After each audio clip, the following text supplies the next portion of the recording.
Hello everyone, আসসালামু আলাইকুম। Welcome to my new vlog. আজকে গিয়েছি আমার ভাগ্নের বাসায়, মিরপুরে, যার বাসায় গত মাসে গিয়েছিলাম। আপনাদেরকে বলেছিলাম তার বাসায় ছোট্ট মেহমান, ছোট্ট নতুন বাবু আসবে। তো সে আলহামদুলিল্লাহ সুস্থভাবে পৃথিবীর আলো দেখেছে এবং তাকে আমি আর জোহান বাবা দেখতে গিয়েছি। তো সেখানে আমার ভাগ্নির যে বড় ছেলেটা আছে তার সাথে আমার জোহান বাবাটা খুব সুন্দর সময় স্পেন্ড করছে, দেখতে পাচ্ছেন। সে খুব সুন্দর করে এই যে মাহারুজ বাবার যেই গাড়িটা আছে সেটাতে জোহানকে উঠিয়ে তারা দুজন মিলে সুন্দর করে খেলছে। আমার কাছে তো দেখতে ভীষণ ভালো লাগছে, কারণ জোহান খুব সুন্দর করে এনজয় করছিল। তো আগামীকাল আমার আগের ইউনিভার্সিটির, মানে যেখানে আমি অনার্স পড়েছি সেই ইউনিভার্সিটির একটা প্রোগ্রাম আছে, সেখানে যাব। সেখানে যাওয়ার আগের দিন রাতে আমার ভাগ্নি আমার এক হাতে সুন্দর করে মেহেদি পরিয়ে দিয়েছে, আর এক হাতে দেখতে পাচ্ছেন আমি একদম সিম্পল করে যতটুকু পেরেছি দিয়েছি। নতুন প্রোগ্রাম বলে কথা, অনেক মানুষের সাথে, অনেক বন্ধু বান্ধবের সাথে দেখা হবে, তো সেজন্য একটু স্পেশালি শাড়ি টাড়ি পরে যাওয়া। এটা পরের দিনের ভিডিও। আমি আমার ছোট্ট ভাগ্নিকে নিয়ে, আমার জোহানকে নিয়ে তারপরে রওনা দিয়ে দিয়েছি বনানীর উদ্দেশ্যে। আমার ইউনিভার্সিটিটা বনানীতে আর কি। তো ওখানে মিরপুর থেকে সিএনজিতে করে ডিরেক্টলি বনানীতে যেয়ে নামবো। তো যেতে যেতে মনে হলো কোনো ছবি তোলা হয়নি, জাস্ট এভাবেই একটা দুইটা ক্লিপ আর কি ভিডিও নিয়েছি আপনাদের সাথে শেয়ার করব বলে। দেখতে দেখতে আমার ইউনিভার্সিটিতে পৌঁছে গিয়েছি। যাওয়ার পরে দেখলাম আমার বেশ কয়েকজন একদম কাছের ফ্রেন্ড, তারা কিন্তু সকাল সকাল আসেনি, আমি একটু আগে চলে গিয়েছিলাম। দেখা যাচ্ছে যে বাচ্চার মা আমারই সবার লাস্টে যাওয়ার কথা, বাট তাদের অনেকের বিভিন্ন প্রবলেম থাকার কারণে একটু লেটে গিয়েছে। যাই হোক, প্রোগ্রাম কিন্তু স্টার্ট হয়ে গিয়েছে। এটা ছিল বার্ষিক যে একটা ফ্রেশার রিসেপশন এবং ফেয়ারওয়েল হয়, সেটা বিগত 2 বছর আগে অনার্স পাস করে ফেলেছি আলহামদুলিল্লাহ। এখন 2 বছর পরে ফাইনালি অফিসিয়ালি আমাদের ফেয়ারওয়েল হচ্ছে। যাই হোক, তো কপালে এটাই ছিল, এটাও বা কম কিসে দাওয়াত পেয়েছি। তো সেই সুযোগে আর কি সবার সাথে একটা গেট টুগেদার হয়ে গেল। দুপুর পর্যন্ত একটা ফর্মাল সেগমেন্ট ছিল, সেটা শেষ হয়েছে। দুপুরের পরে কালচারাল আর কি যেই এই প্রোগ্রামটা সেটা স্টার্ট হয়ে গিয়েছে। অনেক নাচানাচি, অনেক গান বাজনা এগুলা তো হচ্ছিল। তো আমার জোহান বাবা কত সুন্দর এনজয় করছিল দেখেন। সে তো নাচতে জানে না, জীবনে ফার্স্ট টাইম এরকম কোনো একটা প্রোগ্রামে সে গিয়েছে যেখানে মানে অনেক বেশি সাউন্ড, অনেক বেশি ধুমধাম গান নাচ এগুলো হচ্ছে। তো সে কি করবে বুঝতে পারছিল না, তার এক্সপ্রেশন ছিল পুরাই ভিন্ন, মানে সে একটা অন্য মানুষ। বেশ কিছুক্ষণ সে এনজয় করেছে, বাট সকালের দিকে আমাকে খুব পরিমাণ জ্বালিয়েছে, অনেকগুলা টুইস্টার থাপ্পড় খেয়েছে আমার কাছ থেকে। কারণ অনেক পাবলিক, অনেক মানুষের সামনে একটা পাবলিক প্লেসে যখন বাচ্চা কান্নাকাটি করে, মাদের কিন্তু খুবই এম্বারেসড ফিল হয়। আমারও সেরকম লাগছিল আর কি। তো দুপুরের পরে আর জ্বালায়নি আলহামদুলিল্লাহ। সে মোটামুটি এই সময়গুলো অল্প একটু এনজয় করেছিল। যে সময়টাই সে এনজয় করছিল না, সেই সময়টায় আমার বাকি ফ্রেন্ডরা এসেছিল, যেহেতু তাদেরকে নিয়ে বাইরে যাওয়া, নিচে একটু যাওয়া, তারপর আগের মতো করে চাটা খাওয়া, এগুলা তো আসলে অনেক মিস করি। তো তাদেরকে নিয়েই আবার আমরা একসাথে নিচে যেয়ে খাওয়া দাওয়া, আড্ডা দেওয়া এগুলো করে আবারও প্রোগ্রামে এসেছি। এভাবে করে আমাদের দিনটা খুব সুন্দর কেটেছে। সন্ধ্যায় বাসায় যাওয়ার আগে একটু বনানীর যে স্টার কাবাব আছে সেখানে গিয়েছি। ওদের চাটা এত মজা, প্রতি সপ্তাহে ক্লাসে যেতাম তখন কিন্তু বনানীর এই চাটা, স্টার কাবাবের এই চাটা কখনো মিস দিতাম না, খুবই মজা। আর এখানে বেশিরভাগ সময় লাঞ্চ করতাম, তো সেই টেস্টটা নেওয়ার জন্য এসেছি।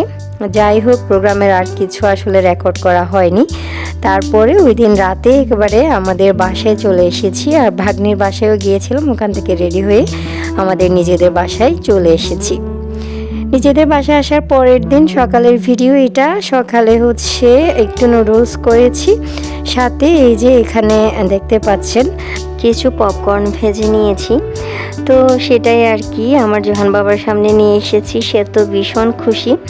সে আসলে এর আগের দিন প্রোগ্রামের দিনও অনেকগুলা আর কি হাতে নিয়ে নিয়ে খেলেছে, তারপর হচ্ছে খেয়েছে। আজকে যখন বাসায় এসে আবারও পেয়েছে, সে বলল, মা এগুলো কি বাসায় আছে? তারপরে বেশি করে হাতের কাছে পেয়ে একদম ধরে ধরে ফেলে দিচ্ছিল, এগুলো নিয়ে খেলছিল। একটা মুখে দেয় তো 10টা এদিক ওদিক করে ফেলে দিচ্ছে। আমিও খুব এনজয় করছিলাম। বাচ্চাদের এই জিনিসগুলো দেখতে কিন্তু খুব ভালো লাগে, তাই না?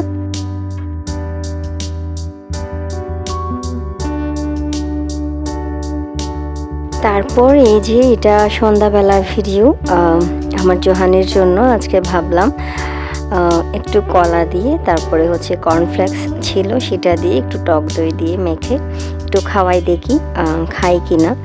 আগে ট্রাই করা হয়নি, আগে আসলে কর্নফ্লেক্স বাসায় তেমন একটা আনা হতো না। এটা হুট করে নিয়ে এসেছে, তো ট্রাই করে দেখতেছি আর কি। কারণ একই সাথে এই নাস্তাটা দিলে না একই সাথে কয়েকটা ভালো খাবার পেটে যাবে, যেমন কলা, সাথে এখানে চাইলে আরও 2-1 রকম ফ্রুটস আপনি অ্যাড করতে পারেন, আঙ্গুর বা হচ্ছে ডালিম এরকম কিছু। তারপরে টক দইটা তো ভীষণ উপকারী আমাদের জন্য। আমি মিষ্টি দই খুব একটা বাসায় আনা হয় না আমাদের, টক দই যখন দরকার পড়ে তখন আনে। তো এটা হচ্ছে আমি আসার সময়ে রাতে আর কি গলির একটা দোকানে ঢুকেছিলাম, সেখানে পেয়েছি, তো টক দইটা নিয়ে এসেছি। তারপরে টক দই তো মিক্স করে নিচ্ছি, সাথে অল্প একটু মধু দিব। অল্প একটু, আসলে মিষ্টি না হলে ভালো লাগবে না, যেহেতু বাচ্চা মানুষ খাবে, সাথে ও না খেলে আমি নিজে খেয়ে নিব, তো সেজন্য অল্প একটু মধুও দিচ্ছি। আর কর্নফ্লেক্স তো কতটা ভালো স্বাস্থ্যের জন্য সেটা তো আর বলার অপেক্ষা রাখে না, অনেকেই জানেন। এখানে হচ্ছে আমি যে বাটিটা নিচ্ছিলাম প্রথমে, সেটাতে ছোট হয়ে যাচ্ছিল, সব কিছু আটবে না এরকম, সেজন্য আমি আরেকটা বড় বাটিতে ঢেলে নিয়েছি। শুধুমাত্র কলা আর হচ্ছে টক দই দেয়াতে ওটা ফিল আপ হয়ে গিয়েছে, আমার মাথায় আসলে ছিল না। প্রথমে ভেবেছিলাম শুধু জোহানের জন্য করব, পরে ভাবলাম আমিও তো খেতে পারি, অসুবিধা কি, ও না খেলে আমি খেয়ে নিব, বা ওর সাথে সাথে আমি একটু খাবো, ওটা হিসেব করে হচ্ছে আমি একটু বড় বাটি নিয়ে, তো সেখানেই আর কি একটু বেশি করে কর্নফ্লেক্স দিয়ে তারপরে আমি নাস্তাটা বানিয়ে নিচ্ছি। এটা বিশেষ করে নাস্তা মানে আলাদা করে বানানো বলা যাবে না, সব কিছুর একটা মিক্সচার আর কি। কয়েকটা ফ্রুটস, তারপরে একটু মধু, একটু টক দই, একটু কর্নফ্লেক্স, এগুলো সব মিক্স করে খেয়ে নেওয়া। এখানে আসলে আর করার নিজের থেকে করার মতো বিশেষ কিছু নেই। এটা চাইলে আপনারা মিল্ক দিয়েও খেতে পারেন, খুব ভালো লাগবে। অনেকেই তো খায়, বেশিরভাগই যারা স্বাস্থ্য সচেতন বা ডায়েটে থাকে তারা তো রেগুলার খায়। তো আমরা মাঝে মাঝে নাস্তা হিসেবে খাই, যেহেতু আমরা ওরকম করে কোনো ডায়েটে থাকি না, সো আমাদের রেগুলার খাওয়া হয় না। বাট বাসায় যদি থাকে তো মাঝে মাঝে খাওয়া হয়। বাট টক দইয়ের শরবত আমার কিন্তু খুবই পছন্দ। একটা স্মৃতি বলি, সেটা এখনও স্মৃতি হয়ে যায়নি, এখনও আলহামদুলিল্লাহ এখনও চলমান। সেটা হচ্ছে যখনই আমি বাড়িতে যাই, মানে আমার বাবা মার বাড়িতে, আগে যখন আমার মা থাকতো, আমি যখনই বাড়ি যাব শুনতো, তখন হচ্ছে আমার বাবাকে আগে থেকে বলে রাখতো একটা দই নিয়ে আসেন, মহিষের দই আমার খুব পছন্দ। তো মহিষের দই না পেলে গরুর দুধের দই নিয়ে আসে আর কি, মহিষের দুধের দই না পেলে গরুর দুধের দই নিয়ে আসতো। তো মা তো এখন নেই গত কয়েক বছর, তো আলহামদুলিল্লাহ আমার আব্বাও কিন্তু এই জিনিসটা এখনও ভুলে যায়নি। আমি যখন যাই তখন আমার আব্বা আর কি টক দই, এটা মহিষের দুধের দই হোক বা গরুর দুধের দই হোক, নিয়ে আসে। তো আমি আসলে টক দইটা খুব পছন্দ করি মিষ্টি দইয়ের থেকেও।